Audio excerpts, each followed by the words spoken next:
Another sign that the world was slowly wasting by the minute.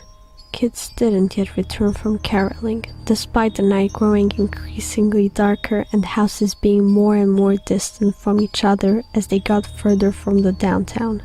Although late, parents weren't afraid to let their children out tonight. The benefits of a small town population was the unity of the residents. Although united, that didn't mean everyone was perfectly happy.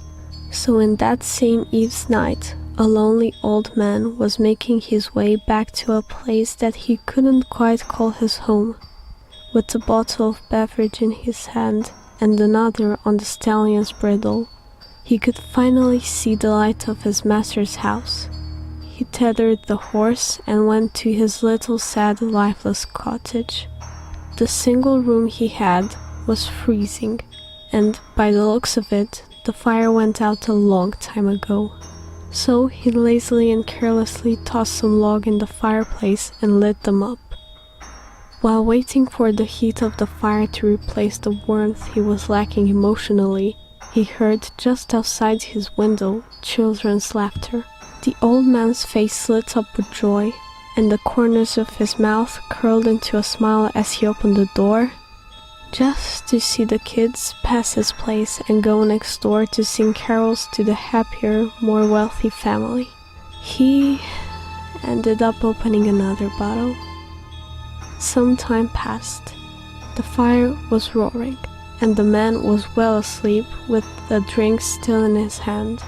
What he didn't notice before he passed out was a log that was sticking out of the furnace enough to light the drapes. Of course they caught on fire, and it didn't take too long before half the cottage was burning. The man didn't manage to wake up until it was too late. He looked around, confused, not yet knowing what was going on. He was too drunk to get himself together and get out of the burning house.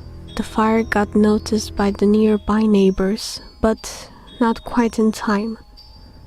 The men started screaming for help, and the villagers were doing everything they could to get him out, but both the window and the door were surrounded by flames. The town, being with a few hundred years back from the rest of the world, they had no cell phones to call firefighters, and landlines were found at local stores only. By the time they got the old man out, he wasn't alive anymore. So now, half of the town was gathered there in a circle around the corpse. They simply stood there, either looking at each other or the man. But he really wasn't burned down. Some may say he was just cooked. Actually, they all came down to this conclusion. And who can blame them? It just smells so good. Also, no one would really care for him. So, on the night of December 24th, the townsfolk split a tasty meal around a massive campfire, sharing joy and stories.